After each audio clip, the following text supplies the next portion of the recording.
5,000km의 여정 끝에 이들은 마침내 사마르칸트에 도착했을 것이다.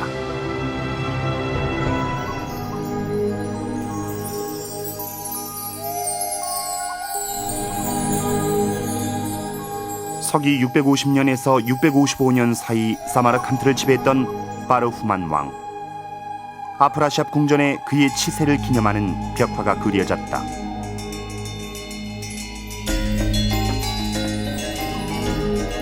고구려 사신들이 그려진 서벽은 궁전의 중앙에 위치해 가장 중요한 것이다.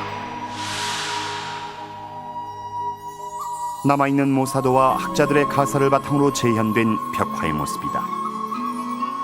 1300여 년 전에 화려했던 벽화가 되살아난다. 당시 이 지역 사람들은 동서무역에 종사하며 번영을 구가했다. 그만큼 외교 관계도 복잡했다. 바르후만 왕과 서돌걸 가한에게 조공을 바치려는 각국의 사절들. 당나라, 아프가니스탄, 차가니아, 타슈켄트 등에서 온 사신들은 저마다의 임무가 있었을 것이다.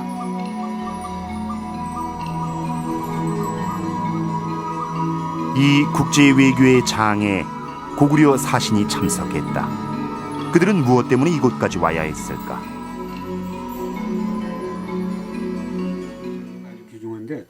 오랫동안 벽화를 연구해온 중앙아시아사의 권위자 권영필 교수는 이들이 연개소문이 보낸 사신일 가능성이 높다고 주장한다. 650년 전 그리고 당이 고구려를 침략한 645년 그 사이쯤에 아마도 연개소문은 이것은 어떤 넓게 봐야 한다, 이 시각을. 그렇게 해서 그쪽으로 사신을 파견한 게 아닌가, 그런 생각이 듭니다.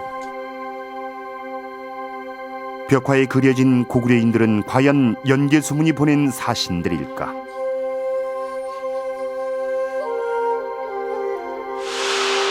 이들은 무슨 임무를 띠고 이 머나먼 곳에 왔을까?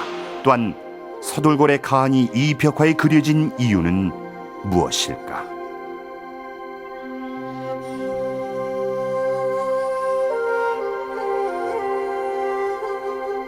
어떻습니까? 1300여 년 전 고구려 시대 사신들의 생생한 자취가 느껴지지 않으신가요? 이 벽화는 640년에서 660년 사이에 그려진 것으로 추정됩니다. 당시 국제 정세를 살펴보면 당나라가 중원을 통일하고 그리고 주변의 유목 제국을 제압함으로써 크게 위세를 떨친 시기입니다. 당시 고구려는 연개소문이 권력을 장악하고 있었죠. 독재자로 또 뛰어난 장수로 널리 알려진 연개소문. 과연 그가 처했던 상황은 어떤 것이었을까요? 서기 642년 고구려.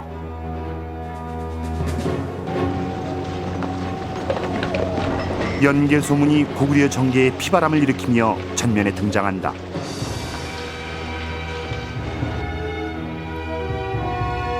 당시 고구려는 영유왕이 통치하고 있었다. 놀랍게도 연개소문은 영유왕과 그 수하 100여 명을 죽이며 군사 쿠데타를 일으켰다.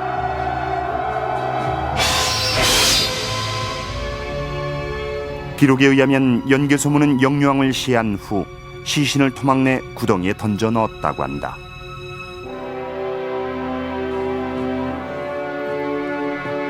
그 후 보장왕을 옹립하고 스스로 막리지에 오른 연개소문.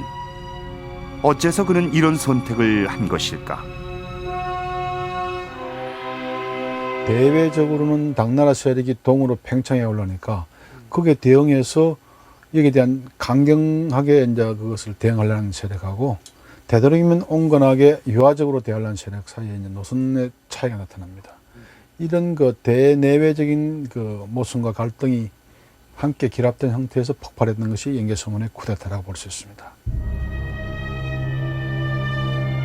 당시 영유왕은 대당 온건파였다.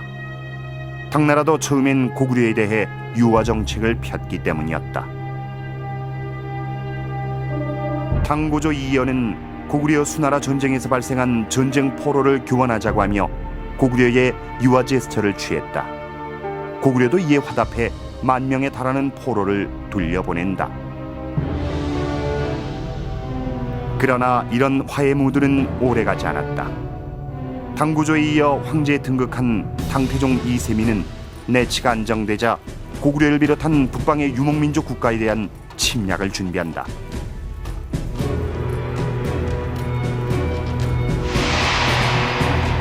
(630년) 당태종은 북방을 장악하고 있던 동돌궐의 길리가한을 사로잡는 데 성공한다.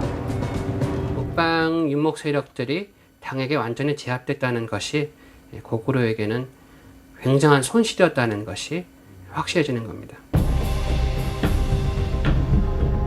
그런데 영유왕은 당태종의 길리가한 산포를 축하하며 고구려의 봉역도를 당에 바친다. 641년 당나라는 직방랑중 직위를 가진 진대덕을 고구려의 사신으로 보낸다. 十方郎中是兵部一个官员，兵部就相当于外交部和公安部，但直方郎中他主要管的军事地图、关卡这类的这样一个职务。 그는 사신으로 와서 고구려 산천 곳곳을 유람했다고 한다. 군사 지도를 작성하기 위한 일이었을 것이다. 고구려 영유왕은 그를 최고의 예우를 갖추어 대접한다. 고구려 최고 직위인 대대로가 그를 3번이나 방문했다고 한다. 영유왕과 운건파는 당과의 마찰을 최대한 줄이고자 하는 의도였을 것이지만 이런 일련의 사건들은 강경파들로서는 받아들이기 힘든 일이었을 것이다. 당나라는 635년 서쪽의 토요콘을 멸망시키고 640년엔 고창국을 점령했다. 이제 남은 것은 고구려뿐. 당나라를 적대시하고 싶지 않은 영유왕의 의도와는 달리 당시 국제 정세는 점점 더 전쟁을 향해 나아가고 있었다. 결국 연개소문을 중심으로 한 강경파가 쿠데타를 일으켜 영유왕을 죽일 수밖에 없었던 것은 이런 국제 상황 인식에 기초한 것이었다.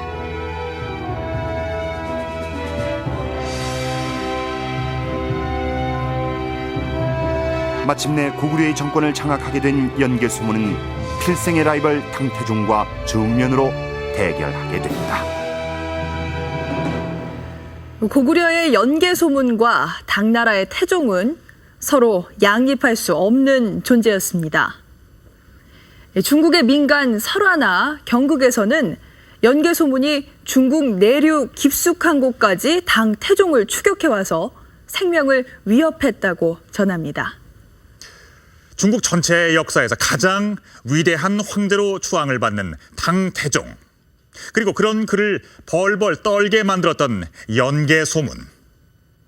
이 두 영웅은 서로를 죽이지 않고는 살 수 없는 동아시아 최대의 라이벌이었습니다. 양쯔강 북쪽 장수성의 바오타현. 이곳에 옛날부터 전해오는 전설이 있다. 당나라식의 유물인 이 탑은 문화재로 지정돼 있다. 탑의 이름은 목롱탑. 이 탑은 본래 우물 위에 만든 것이라고 한다. 촌장의 안내로 내부를 볼 수 있었다. 这个孟浪宝台井就在这个地下，上面已经被封死了。在这个没维修之前的时候，这个地方有这么一点点路的洞啊。后来嘛，这个从1998年已经把这个孟浪台已经修好了。 전설에 따르면 연개소문에 쫓기던 당태종이 이 우물에 숨었는데 몽롱하게 잘 보이지 않았기 때문에 발각되지 않고 목숨을 구했다 한다. 东辽国家的这个首领叫盖叔文，他要向我发动进征，就是进军我们中原地区。